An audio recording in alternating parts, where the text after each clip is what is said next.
Berjumpa lagi dalam permenungan kita edisi Rabu 31 Agustus 2022, Pekan Biasa ke-22. Bacaan-bacaan liturgi hari ini, bacaan yang pertama dari surat pertama Rasul Paulus kepada jemaat di Korintus, bab 3 ayat 1 sampai 9, dan bacaan Injil dari Injil Lukas, bab 4 ayat 38 sampai 44. Rasul Paulus yang biasa melayani jemaatnya di Korintus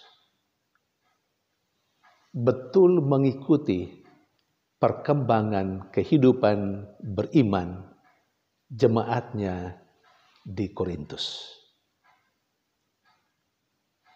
Bacaan pertama hari ini bercerita tentang itu. Paulus secara umum dan secara tegas mengatakan kepada jemaatnya di Korintus bahwa pertama-tama dia mengajarkan kepada mereka, dia memberikan kepada mereka susu yang tidak keras. Dan itu harus dia lakukan karena pada saat itu jemaat di Korintus adalah jemaat yang awal, yang ketika dalam pengajarannya Paulus memberikan hal-hal yang agak tegas, yang agak tajam, rupanya belum mampu menerima itu. Karena Paulus melihat bahwa mereka masih menghidupi kehidupannya sebagai manusia jasmani. Kemudian dalam perkembangan dan menurut bacaan hari ini, Paulus juga mengatakan bahwa mereka juga toh masih menghayati kedagingan mereka. Mereka masih menjadi manusia duniawi. Buktinya masih ada di antara jemaat di Korintus yang membentuk sekte-sekte. Maksudnya membentuk kelompok-kelompok yang eksklusif. Bahkan merasa kelompoknya lain dengan kelompok lain. Dan itu juga Paulus tegaskan. Realita kehidupan, cara berpikir dan cara menghayati hidup sebagai manusia duniawi ketika di antara jemaat di Korintus ada yang mengatakan bahwa mereka dari kelompok Paulus dan yang lain dari kelompok Apolos. Bagi Paulus itu semua menjadi bukti nyata bahwa sampai saat itu jemaatnya di Korintus, orang-orang yang percaya kepada Kristus, belum mampu beralih dari cara hidup manusiawi atau dari cara hidup manusia duniawi kepada cara hidup manusia rohani seperti yang diharapkan oleh Rasul Paulus, bahkan juga oleh Apolos.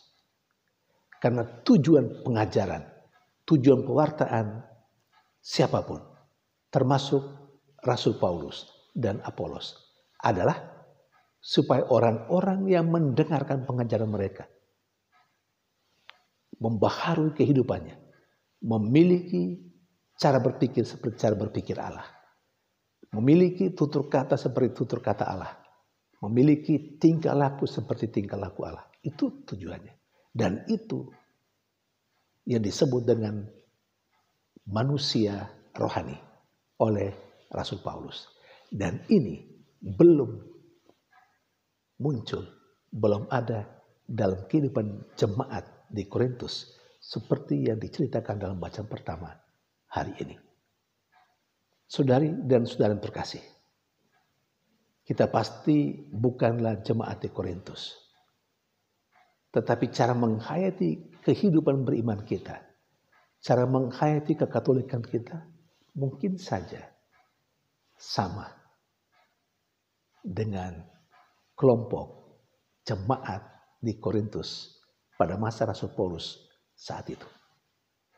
Ketika kita masih menjadi manusia yang eksklusif, menjadi manusia yang merasa diri punya kelompok sendiri dan berbeda dengan kelompok yang lain. Di sana kita sebenarnya sedang menghayati cara hidup manusia duniawi. Sementara yang dikehendaki oleh setiap pengajaran yang kita terima dari siapapun dalam hidup beriman kita saat ini adalah supaya kita menjadi seperti Allah. Cara berpikirnya seperti cara berpikir Allah, bertutur kata seperti bertutur kata Allah, bersikap seperti Allah. Allah melihat siapapun sama di hadapannya. Allah tidak membeda-bedakan. Bagi Allah, apapun yang baik yang dia lakukan untuk semua. Saudari dan saudara terkasih, kita seharusnya seperti itu. Oke lah, kalau kita sampai saat ini masih mengkotak-kotakan diri kita terhadap yang lain, baiklah, kiranya baca liturgi ini menginspirasi kita untuk membaharui kehidupan itu. Kita menjadi manusia yang terbuka, merasa bahwa kelompok lain juga menjadi bagian dari kelompok kita. Kita tidak membentuk kelompok dan menutup diri, seakan-akan tidak ada yang lain selain kita sendiri. Bahwa kita berbeda karena kelompok berbeda. Oke, tetapi kita mempunyai tujuan yang sama. Semuanya terbentuk untuk kehidupan kita, yakni kehidupan yang sesuai dengan apa yang dikehendaki oleh Allah sendiri. Karena itu jangan lagi berkata, saya dari lingkungan ini, kamu lingkungan itu, lain dengan saya. Tidak, kita semua berada di dalam payung yang sama, paroki yang sama. Dan Tuhan kita sama, Yesus Kristus. Saudari dan saudara yang terkasih, poin dari baca yang pertama, hemat saya jelas.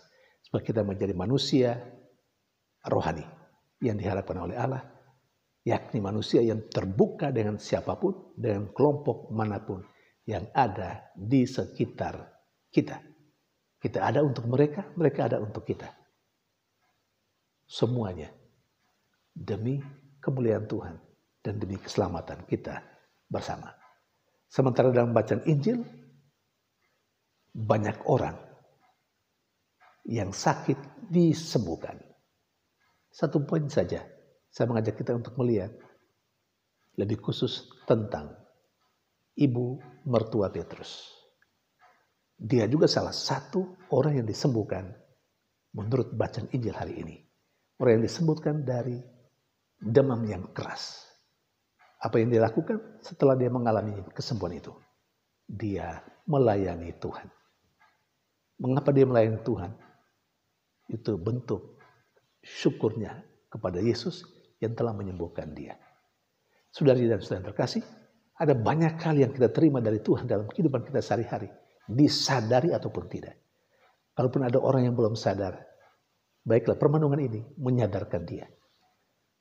Kalau kita memang belum sadar, baiklah saat ini dalam permenungan ini kita disadarkan kembali bahwa begitu banyak hal yang sudah kita terima dari Allah.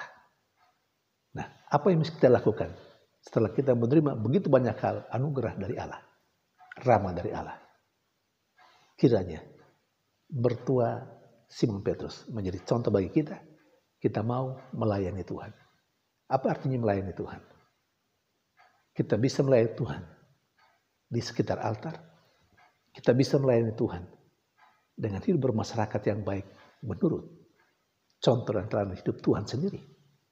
Kita ada menjadi berkat bagi banyak orang tanpa membeda-bedakan manusia itu menurut pikiran-pikiran primordial. Tidak. Semua orang yang ada di sekitar kita adalah saudara kita, dan kita ada untuk mereka, mereka ada untuk kita. Kita adalah bagian dari mereka, mereka juga menjadi bagian dari hidup kita. Kita ada untuk kemuliaan nama Tuhan dan untuk keselamatan kita secara bersama dalam sebuah komunitas. Baik komunitas kecil dalam keluarga, lingkungan, wilayah, paroki, maupun dalam masyarakat luas.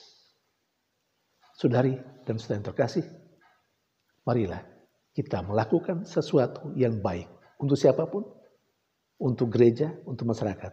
Kita lakukan itu sebagai wujud syukur kita pada Tuhan yang telah memberi begitu banyak hal yang baik untuk kita. Tuhan memberkati.